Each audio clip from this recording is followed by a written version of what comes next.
Hi, I'm Julian Stodd, and today I'm thinking about stories in learning. And I'm thinking about them in two ways, about inward-facing or outward-facing stories.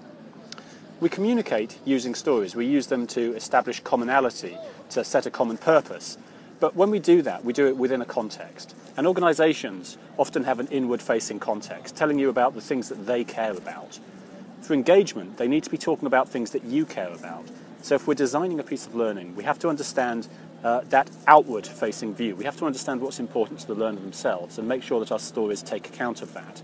So inward-facing stories are things which are self-referential, which talk about what's important to us as the organisation. Outward-facing stories are those which talk about things which are relevant to the learner, and they may or may not be the same thing. We have to understand the context of learning, so nothing takes place in isolation. When we use inward-facing stories, they usually talk about the project that we're doing, why we think that this learning is very important. Outward-facing stories recognise that the learner is undergoing a barrage of communications. Often organisations are in a perpetual state of change, so there are multiple stories being thrown at individuals, and all of them are saying that they're the most important thing since sliced bread. So once we understand the context in learning, we can ensure that we phrase our messages appropriately, that we make it relevant for the individual. And if we make it relevant for individuals, then we're going to get a higher level of engagement, because we know that the number one reason why people don't engage with learning is simply because it's not relevant. It's nothing to do with the technology. It's just to do with the fact they can't see the reason why they should engage with it.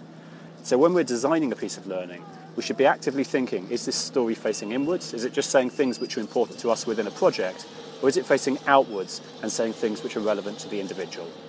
If you're interested in these ideas, you can find out more on my blog, which is julianstodd.wordpress.com, or drop me a note if you've got any thoughts or questions.